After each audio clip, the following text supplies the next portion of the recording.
Awesome. So we are here doing the workshop, how to turn your trauma and grief into comic relief. So how to move from rupture to rapture. Yesterday, we talked about how to find the funny throughout all the heartbreak and the trauma of life and 2020. But today it's about be the funny. So it's a little bit lighter and hopefully more interactive. And there's going to be a lot of opportunity today to create jokes, to find the funny, to think funny, and to write funny. That being said, if you're not in the mood, don't do it. This is all just player's choice. So if you want to share a thought or a funny joke or saying, great, we'll be putting in the chat. There'll be some like obvious opportunities to do that. And if you just want to listen and sit there with acupuncture needles in your head and just take it in, that's cool too.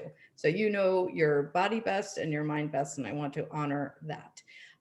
So we are going to be playing, and we just did an improv game. So you're already hopefully in a bit of a playful spirit, and it's definitely just an opportunity to relax and be with each other and gather. So take some deep breaths and just enjoy. There's a couple really cool quotes that I wanted to share with you. The first one is Brene Brown, who I have a secret crush on, and she's my best friend. She doesn't know it, but I know it. She's my best friend, especially during COVID, during the pandemic. She was like in my head, my ears all the time. And she says, numb the dark and you numb the light, which I love, because we cannot have lightness without darkness, nor darkness without the idea of lightness. And I'll say it again, that paradox of life and 21, that the two can coexist. And I believe that we can see a lot in the darkness and learn a lot about ourselves, about what we find truly important and what our purpose and pleasure is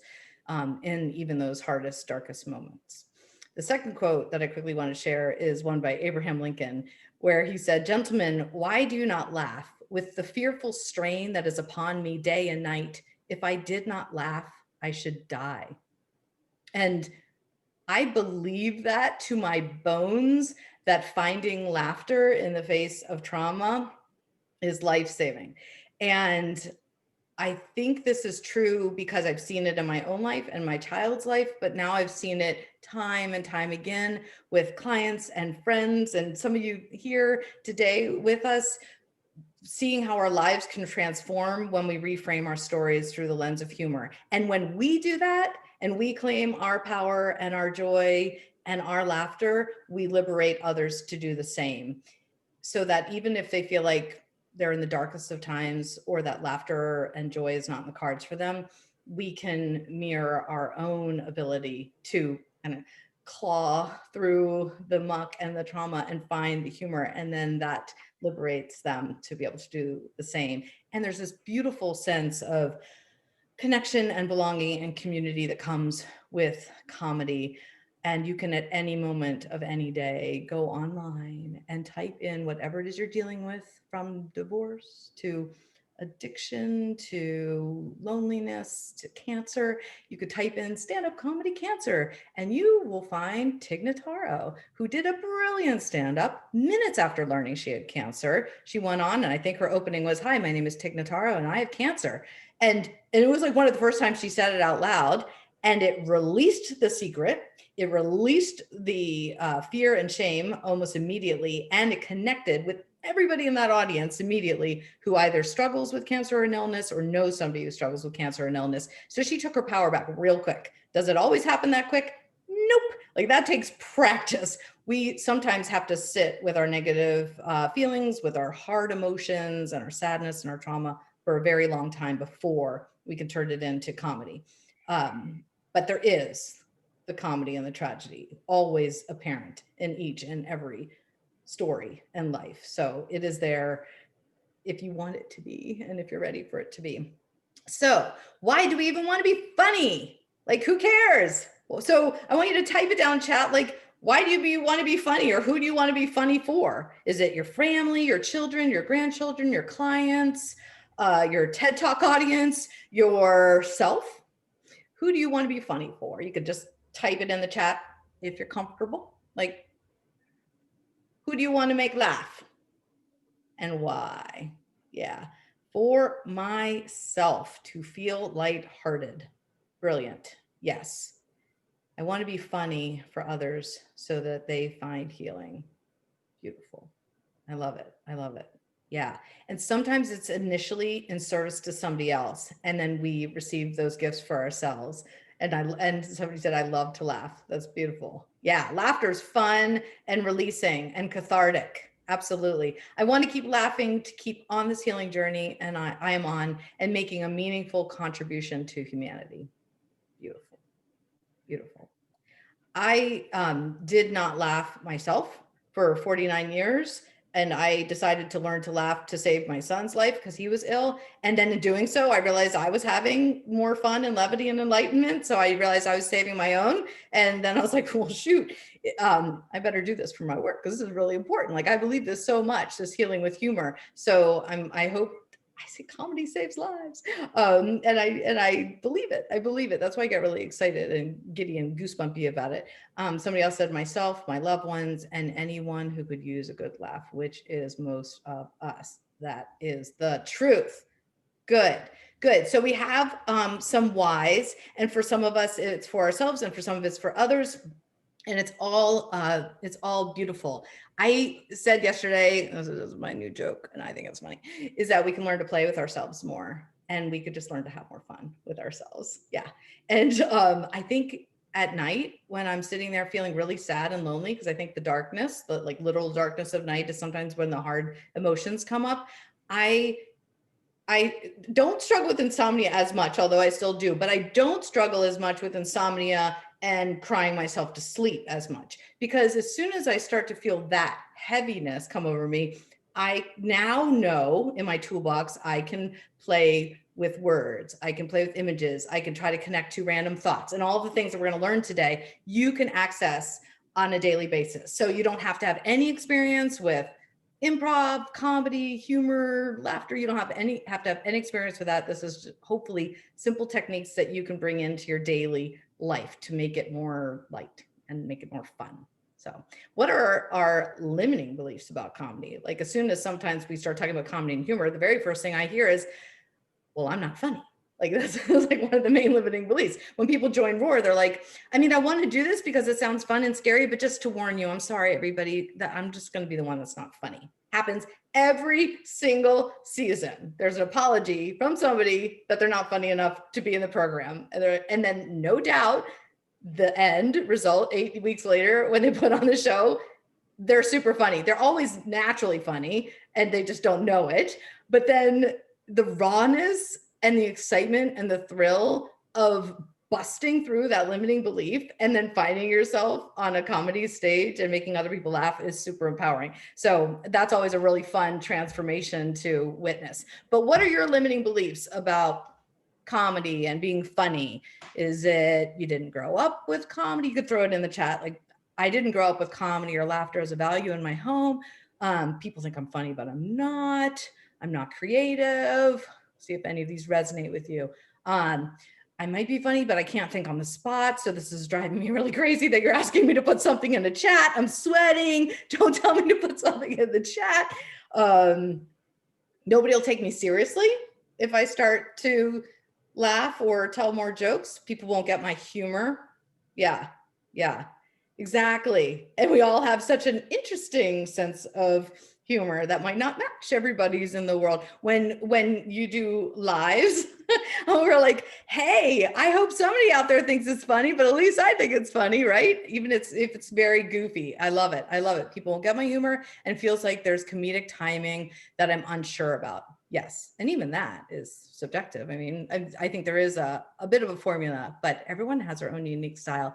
I was often told I was too much. So it made me say, oh yeah, and not try on different desires because I was afraid to show up in case that I offended someone. Yes. Yeah. People tell me I'm funny, but I can't do it on the spot. Presuming to be funny makes me vulnerable to criticism. Yes. I didn't grow up with laughter. I struggled with depression and anxiety my entire life, but I love to laugh now and others think I'm funny. Yay. But not everybody, but a few. I don't do it intentionally. Like, I don't mean to be funny, but I am. That's cute. That's awesome. Yes. Oh my goodness, so good. Yeah. So we totally opens ourselves up to being seen and being vulnerable if we put ourselves out there at all. But certainly if we put ourselves out there and say, I'm gonna do something funny, and then like all of a sudden we're like, what if nobody thinks it's funny? I have written a whole lot of posts this year that I'm like, okay, that's been up there for about 10 hours and nobody's even liked it. Like does this make even sense to anybody else? And I just keep them up because it takes practice. And then I realized when I turned 50, I'm like, who am I really scared of anyhow? Like, who are the people that were actually nervous about judging us or seeing us? And then notice that, like, if you're like all of a sudden, well, I don't want my neighbors to know what I'm up to, or my parents, or my friends, like, just think about that and notice if those relationships are serving you well, if you can't be authentic and honest and open and vulnerable and silly with those people. Just something to notice. And so I love the idea of, like, if today we could come out of this workshop feeling fiercer with those truths and funnier, and other words that start with F, it's good. It's good. That's a 3. That's a rule of 3. We'll get to that. Rule of 3. There's so many 3s in the universe and in comedy. Rules of 3s. Rule. There's some formulas, mathematical formulas of comedy that we'll go over. But thank you for sharing those limiting beliefs. And we resonate with all of them. So let's think about some easy ways to be funny that some people will find funny, and most importantly, you.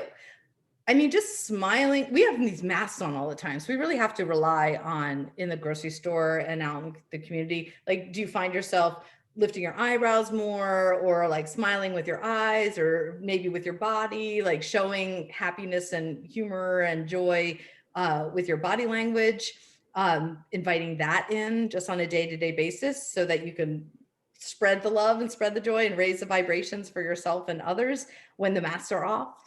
Smile readily. When you take pictures of yourselves on Facebook, like, go big, like, go smile big. I started wearing these goofy glasses. This is like, I sometimes regret the choices I make, but I started teaching laughter yoga with these glasses on. And like, now I have to teach laughter yoga with these glasses on, but they're right next to me. And sometimes in these really depressed, sad, dark places. And then I look down, I realize, oh wait, I'm the person with the big glasses. Okay, I can do this. Like, we need reminders sometimes of our abilities. Somebody said, I have been told I smile with my eyes for years. That is beautiful. That is a beautiful gift. I love it. And we need that now so much. I love that so much. Laughter. There's a couple laughter yoga experts on our panel tonight, so they will be able to do this quite easily. But for a moment, 45 seconds to be exact, because that's how long it takes for our mind and our body to think we are laughing for real, we are going to have a laugh off. And maybe your laugh today is like, this is weird, or maybe it's silent, or maybe it's like, let it all go. But if you dare, if you will, choose to unmute, and we are going to 45 seconds of laughter for no reason at all. We don't need a reason to laugh. We're just going to laugh. On your mark, get set.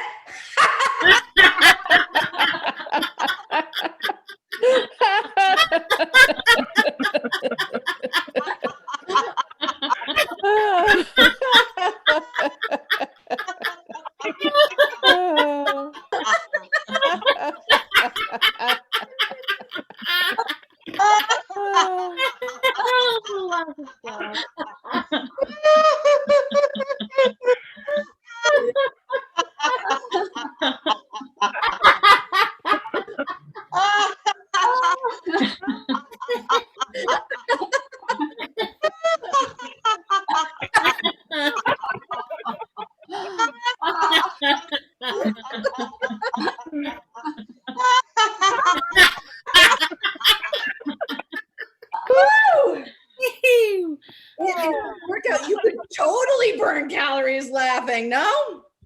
Even if nothing was funny at first, and I don't really care about the whole calorie thing anyhow, but people are like, New Year calorie stuff right now. I'm like, whatever, just laugh.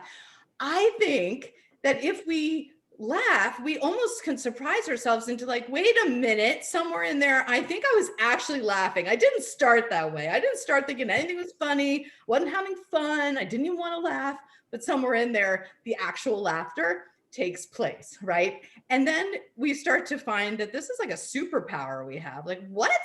At any moment, I can change my mood and my energy by making myself laugh. I do this a lot. I teach laughter yoga on Tuesday mornings, and I don't know about you, Tanya and Siobhan. Sometimes I'm not in the mood. And it's like 5 minutes before class, I'm like, oh shit. And like I just had an argument or I was just crying or something. I'm like, okay, let's do this. This is what I teach. I'm gonna practice what I preach, right? I'm like, ha, ha, ha, ha, ha, ha, ha. Ha, ha, ha, ha. And and then we build on it, we keep going, and you just bring it in, and then you start laughing and laughing. Siobhan's like, been there. Yeah. So it is possible to just make yourself laugh, and then it's contagious. Other people hear you laugh, and you'll laugh. If you see a baby laugh, you're gonna laugh. So contagious. Funny faces, funny memes, funny, is it GIF or GIF? I don't know what it is, but whatever it is, you can post funny things like that online very easily. And if you can't make one up, you just share somebody else's funny meme or post. Just keep spreading the funniness, keep spreading the love. So just share readily and keep bringing it into the universe. And then before you know it, this is the coolest thing. Like a year and a half ago now, when I decided like, okay, I decided I'm going to be funny now.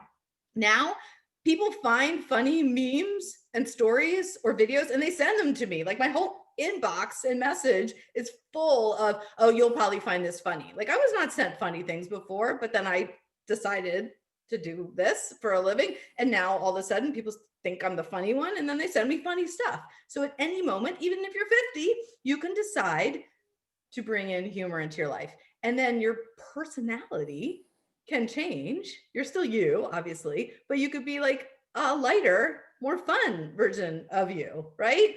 I know some of you have known me in my previous, I think just Leslie. Yep.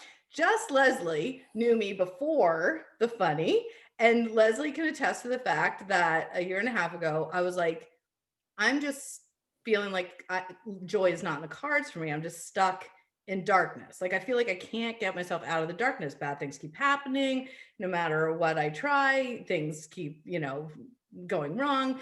And I didn't think there was a way out. And I had to get lower than that. I had to realize that my son's life was in danger and he wanted to take his life. And I had to think about death and suicide before I could actually make the choice to pull myself out of that darkness. We do not need to get to that point to do that. I did not know this was possible. I knew that joy was in the cards for me potentially if I let it be. I knew that I could dance and sing and look like I was having fun, but I didn't know it was actually possible to pull yourself out 50 years later and choose to find the funny. I don't know why I didn't know that. It was never brought up to me. It was as an option. So I'm like giving you that option. Please live. It is possible. It is possible. Other things that we could do just to be funny, like online. If somebody says like, do you want to come to this workshop or do you want a free link to this workshop? You could obviously just write yes, right? You could put in an emoji or write something funny. But what's been really funny and easy and a fun little game that I play is to just say something obvious. Like instead of yes, do you want to come to this workshop? Does Kermit the Frog like to eat pork? Like anything obvious or funny. You can play with your words and play with the everyday minutia and mundaneness about the world and try to bring in the funny. Tanya actually has a Miss Piggy. You have a Miss Piggy puppet. That cracks me up. What kind of world is it when in a small group of 8 women, somebody has a Miss Piggy puppet and somebody has a vulva puppet? For real. This is a good group to be part of. My friend circle didn't look like this a year and a half ago. We can manifest cool shit. That's awesome. I love it, Tanya. I love it. If you're feeling like down, you can't access it, you can watch funny, but it doesn't have to be silly, crude humor. You can go on to YouTube, Netflix, and you could find super intellectual, sophisticated humor. My favorite, I always mention it, is Hannah Gadsby and her first special, Nanette, and her second special, Douglas. Somebody's typing in, I love to watch bloopers. Yes, like go and find whatever it is that you find funny and go watch that. Yeah, type it in the chat what you watch, your favorite comedian, your favorite show, because maybe there'll be something that resonates with somebody else, and then we can go find that. I know that Ted Lasso has been really popular. Obviously, Schitt's Creek was popular. What else this year has been really, yeah, Schitt's Creek. That's yes, definitely. Yeah. Prom, the movie, the musical came up yesterday. Just find what works for you. One of my favorite clips to watch when I need to laugh is the world's biggest fart. I love it. A YouTube clip of a hippo farting. This seriously came up yesterday. Farts are always funny, mostly to the middle schoolers, but still when we're middle-aged, right? It's always, and if you have kids in your life or grandkids in your life or neighbors that are kids, oh my gosh, go to the fart. Absolutely. Absolutely. You'll be like their best friend forever. Can we harm other people or ourselves through comedy? Yes. I think self-deprecating humor that we feel brings up shame in ourselves or others, or is not inclusive to others or not kind to others, I think can be harmful. I think we talked about that a lot yesterday, but I just want to bring it up that like teasing people, roasting people, coming into comedy to ourselves or towards others without the intention of connecting, or if there's an intention of hurting somebody's feelings, like that's not cool, that's not healing, that's not the kind of comedy that I want to spread. But yeah, we did have a lot of conversations, serious conversations this year in our ROAR program, because one of the assignments is to go online and find a comedian and then find a transcript and then imitate them, just to get a sense of another person's timing and just basically do that routine. And it was fascinating, the conversation that came out of that. And it was just in the middle of the riots and the protests, in this fascinating conversation about inclusivity and intention, and wanting to make sure that now that we know more, know better, do better, right? And to be very sensitive to our intentions and to the people in the audience. So have that in mind, absolutely, how it might be misunderstood, or how it might land to somebody who's receiving your comment or your story online, and be truthful and honest with yourself, just with that sensitivity in mind, I think is really important. So how can we create a joke or a story, and especially how can we create jokes and stories from a place of rupture, turning it into rapture? Like, how can we take stories of heartbreak and turn it into hilarity anyhow? And there are structures and rules around this. One of them is to start by writing the story without the funny. So that's what yesterday was all about, like find the funny, but we had to start with the rupture. And we talked about our heartaches, we talked about our traumas specifically, and the things that we've already worked through and endured. But if you can think about those and write the story without the funny, like get really truthful and honest with it, and then just take out one single sentence, and that one sentence in the story, see if you could find the edges or the margins around that and find the humor in it. This happened to me just today. Perfect timing. Just this morning, truth be told, my son had a very hard morning. He said, "Mama, I hurt so much. I hurt all the time. When is this going to be over? I don't want to deal with this anymore." And he said, "I would do anything to feel better." And I now, with practice, know that I can start to shift the conversation. I said, "You would do anything? What would you do?" He's like, "I don't know, like literally anything." And he's like, "I would eat something gross." And I'm like, "What would you eat?" And he's like, "I would eat eyeballs." I'm like, "You would eat eyeballs to feel better? Wow, what kind of eye? Like human eyeballs?" He's like, "I'd eat your eyeball." I'm like, okay, you'd eat my eyeball? I'm like, what other kinds of eyeballs would you eat? He's like, "I'd eat any kind." He's like, "I'd eat horse eyeballs. I mean, those would pop." those would be gross. He's like, I'd eat fish eyeballs. He's like, I'd eat warthog eyeballs. I'm like, warthog eyeballs. That's a funny word in itself. I'm like, you'd eat warthog eyeballs to feel better? How many eyeballs would you eat? He's like, I don't know. Like my favorite number is 21. Mama, I'd eat 21 warthog eyeballs if I could get better. I'm like, that's brilliant. And now we're laughing like a minute later after crying and saying, I don't want to live anymore. He was laughing. Does it always happen that way? No. But with the intention of bringing humor into our conversation, and now he starts to kind of get the sense of what I'm doing, but he knows it pulls him through those really hard times. So he's on board.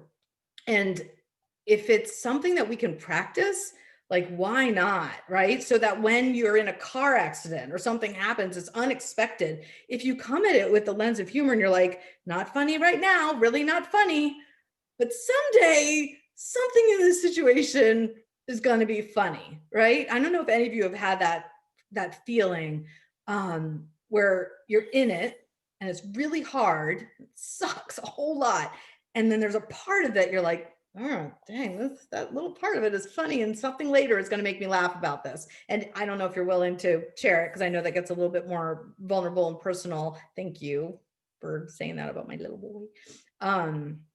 But if there's things that happened that you can remember where in the middle of it, you're like, oh boy, that's going to be a joke one day, in your head or out loud. That's a really powerful transition. So think about the stories, whether it's in chat or just in your mind, and see if you can pick out little pieces of it that in the margins you can find the funny. Sometimes it's the problem itself that's funny. Sometimes it's in the timing or the absurdity of it, the irony of it, or the solution. So I'll tell you a story briefly. This is more irony, but Jamie missed his whole 6th grade year because in January, so he missed September, October, November, December. And in January, he said, Mama, I know I'm still in pain. I don't feel better, but I want to try to go to school.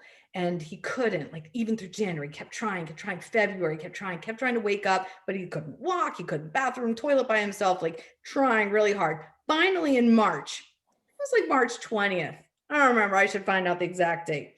It was the day before COVID started and school shut down. That boy got himself to school and finally like walked into the school. I'm like, huh? Like I thought I had my freedom. Even if it lasted an hour, I was so thrilled. And then the next day, like shut down. No more 6th grade. 6th grade disappeared. It was funny then. Oh my God. I think I probably called half of you that day. This is not funny. There's nothing funny about this. Now it's ironic. The timing is funny. It's funny. And we could laugh about it now. So if that triggers a thought of a memory or a story, anytime you want to throw anything down, feel free to do that. Because if you think about like problem, timing, irony, solution. I lost a very close friend. I lost a very close and dear friend, ex-lover last night. I'm sorry. I was feeling the depths of grief throughout the day, but so many times today I've rejoiced in all of the laughter moments we shared. I can foresee the jokes that are coming in his passing. Dichotomy in life is so real. That is beautiful. And so brave of you to come today after a loss like that. Thank you. Thank you. And would you say that that's from practice in being able to work through traumas through humor? Yeah, you have a lot of practice in that. Good work. Decades of practice. I suspect it'll be decades longer as well. So, Yeah. but it was easily to get stopped in the grief. Yeah. But grief and joy exist together. Yes, they do. Laughter and pain exist together, and Yes. they can take up as much room, and they're not in competition. So even though I'm sad today, I'm here to receive some laughter because I know that's good for my mind, body, and soul. And yes, it's through major practice, but stepping back into it over and over again. So good, Tanya. Thank you for sharing. Yeah. Yeah. I wouldn't have believed this was possible. If I were on this call a year and a half ago, I'd be like, who are these people who come to a comedy and humor workshop the day they lose somebody? I wouldn't have understood it. And I would have thought it was anything from like inappropriate to misplaced, or like just not maybe the time and the place. And now I realize, oh my goodness, this is the first place I need to go. This is the first thing I need to do. Yeah. um and it's time. Yay. I love your signs, Tanya. And it's practice, but it's also support. Like, can we do this alone? Could you sit in your room by yourself going through that? Probably not as easily as coming to a safe and empathetic space where we're all in the same mindset and supporting you and loving you and holding you in the grief and the joy. So thank you. Thank you for coming. Yes. Anything else that's coming up for anybody else? I'll give you another funny timing one. I'll just throw out all the sad stories so you feel okay throwing out yours. The weekend my current husband had his last affair. I'll tell you how many husbands and affairs I've been through. My current husband's last affair happened on a weekend. I finally let myself go skiing with my adult daughter. And I put on a to-do list, one thing on his to-do list, the honey-do list that you leave when you go away for like an hour or a weekend when you're married. And I was going for a whole weekend. So I needed to give him a honey-do list. And literally the one thing on the honey-do list was finally buy me an engagement ring. I swear, I think this is funny now because he hadn't yet, because we got pregnant and the rush of the wedding, but I wanted one because I wanted one. It's not there still because that was bad timing on his part with that honey-do list to be the weekend that he chose to have an affair. When I came home, I was like, that was the only thing on your list and this is what you chose? And he said, not shitting you, I lost the list and forgot that was on the list. I know, Tony, your face is like, mm-hmm. I think he's actually not kidding that he lost the list and forgot it, but he knows now that was a really bad timing. I think these things now, yeah, super, super funny. So now when I tell that story, I feel empowered. Before I felt unlovable, completely unlovable.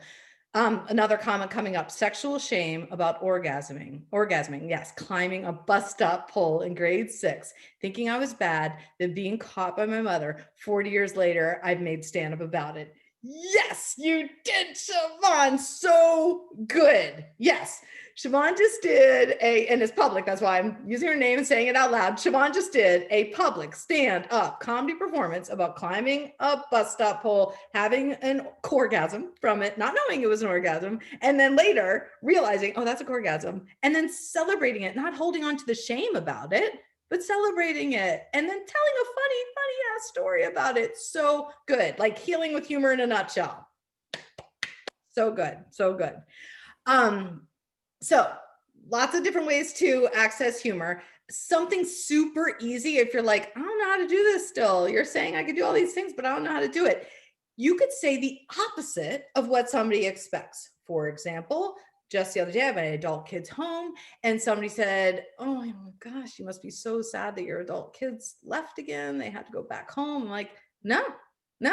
Like, I'm sick of the dishes, actually. Thank you very much. Like, no, I'm not sad. I was sad they left.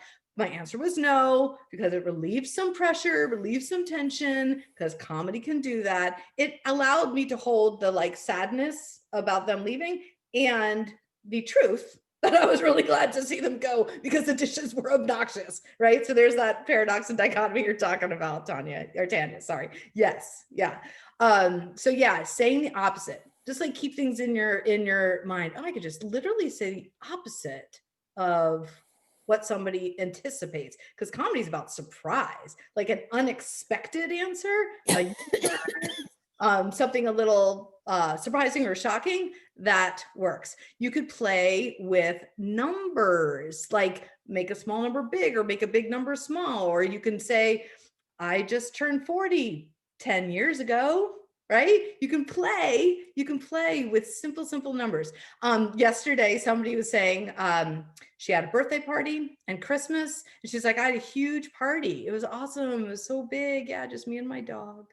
And she was sad. It was like she was sad. She was by herself with her dog and sucked that she wasn't with people. And she could say like huge party, just me and my dog. Like that was her joke. And that's how she took her power back. And it was funny. And we all laughed. So we could have held with nobody showed up to my birthday party and my Christmas party. We could have held with this like tension and sadness and grief. And then she brilliantly released it by saying she and her dog.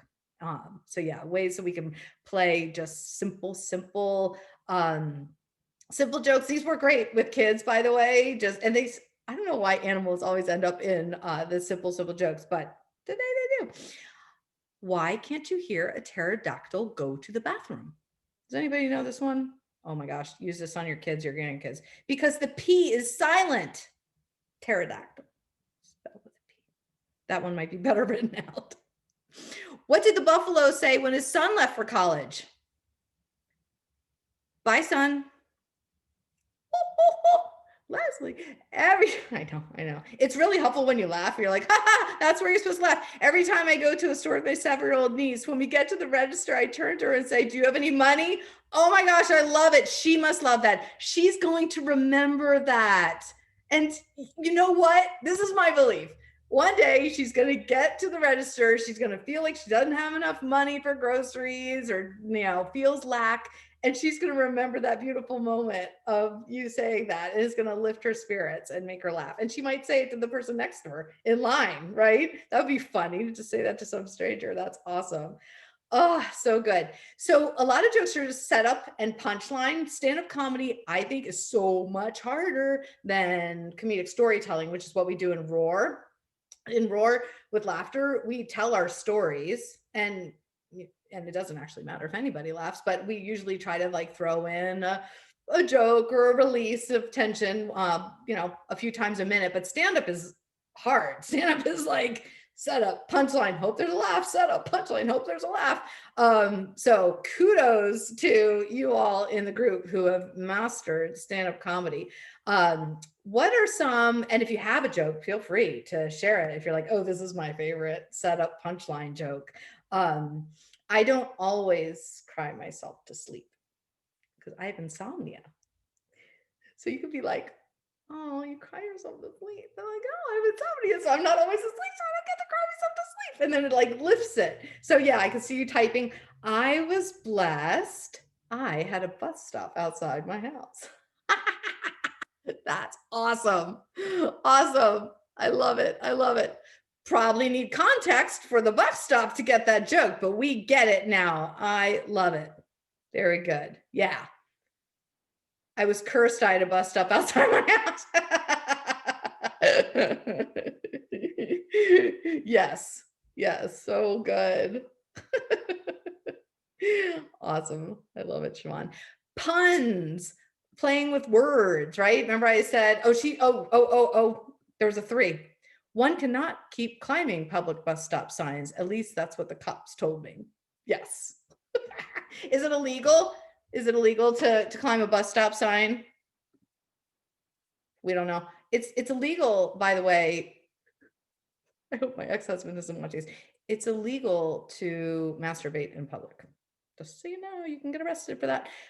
So technically, it's probably illegal to climb a bus stop sign with the intention of having an orgasm in public. Orgasming in public, yes. If it's secretive, it's not illegal. But then if you're doing it with obvious movement or nudity, it's illegal. Go figure. Yeah, it's a way to ruin a marriage. Yeah, there you go.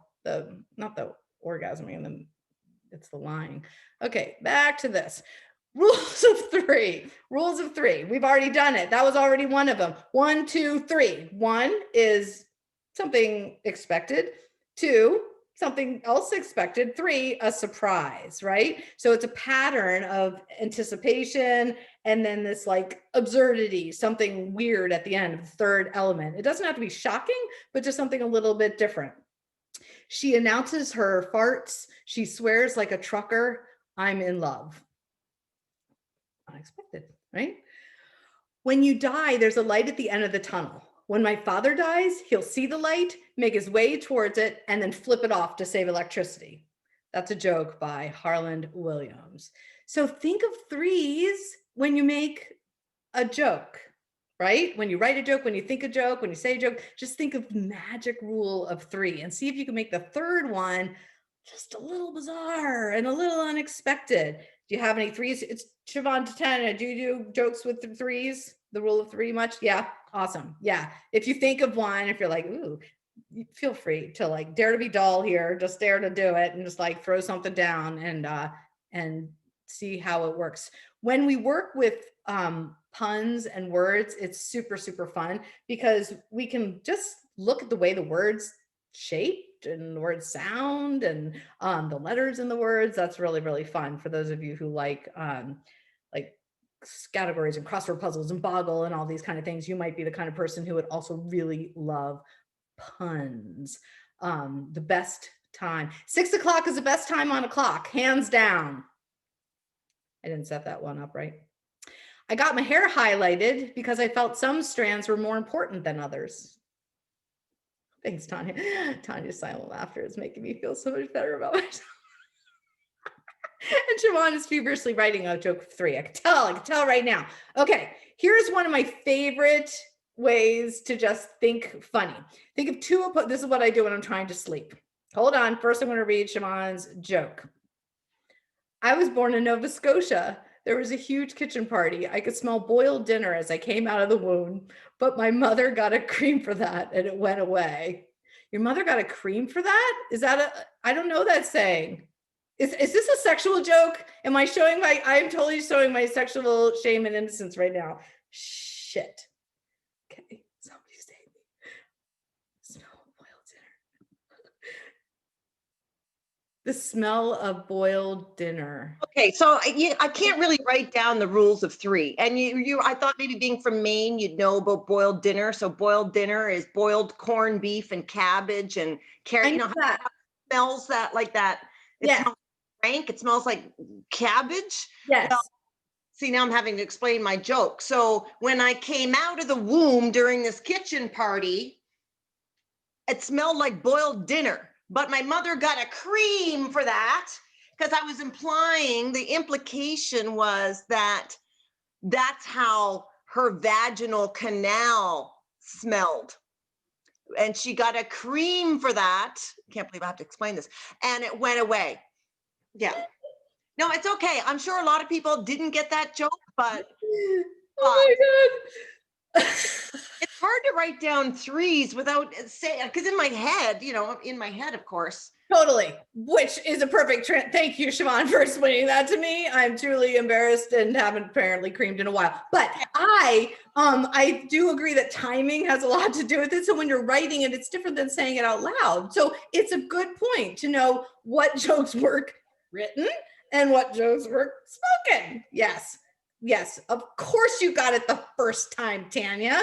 She's connected. Here we go. Thank you, Tanya. That was Tanya, not Tanya. Tanya. Tanya, sorry. Tanya got the joke. Tanya got the joke. Tanya's heard that joke a million times. Tanya, however, thank you, Tanya. So speaking of creaming, when you're playing with yourself at night, you can think of two opposing ideas, two random ideas. You can look about your room or think about two objects in your room that are completely unrelated and see if you could just tie them together. Like they might not actually have anything correlated with them, but if you think of two ideas or two objects and just start listing all the things, we're gonna be stuck on creaming for a while. Sex is like going to the gym. I can't find anyone to come with me.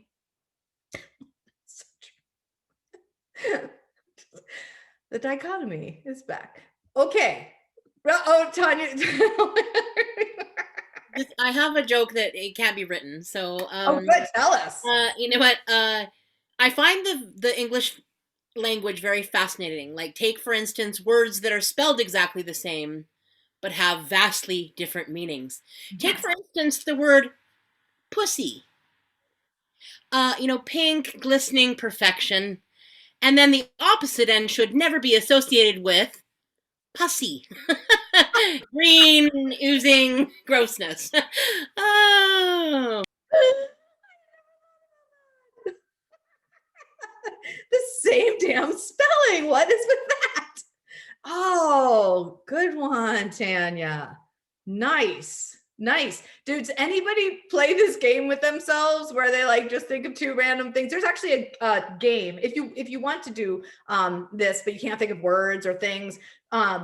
There's a pun game out there that gives you some lists, and I could type it in the chat later. But also, you could just start thinking about things you've done or acquired, or look around like who, what, when, where, why, and then just start writing aspects of those things and see if you can make a connection. This is probably how somebody came up with like Cheeto head Trump. Like they said Trump and they're like orange and they're like, what else is orange? Oh, Cheetos. And then they connected the two, Cheeto head, right? So it's unrelated at first, and then it's like obvious these two things should be related, right?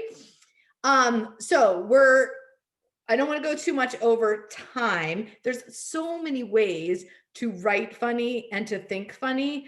And I think yesterday we talked about character acting out. So when we're telling a joke, we can be the other character, and you can start to take back your power. I'm going to bring up family because we just went through the holidays. And so a lot of times there's a lot of emotion and toxicity within the families. But if you can come from the perspective of your family member who drives you bananas and then say their words out loud as them, and in a like teasing way, but you bring their personality to life, you might find some empathy that wasn't there before, and some forgiveness and some healing that wasn't there before. But you're also going to take back your power because you're telling a story with them in it, as your abuser could become the butt of your joke, right? You could take somebody and twist their words to make it work for you in your story. You can have fun with their accent or the way that they talk, or even the mean things that they say to you.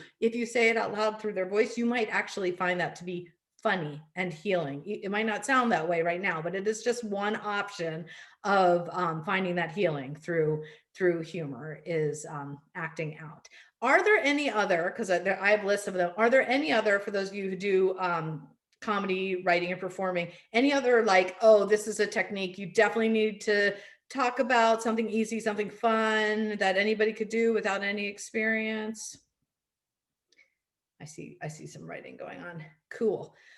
So yeah, hopefully we'll get some ideas, because sometimes it's just in the day-to-day. Like when you're standing in the grocery store, what do you see? When you're looking around your house and you watch your family, what are they doing? Everyday life. Exactly. The mundane. Think Jerry Seinfeld. He literally made his career and his famous show off of just mundane, everyday things.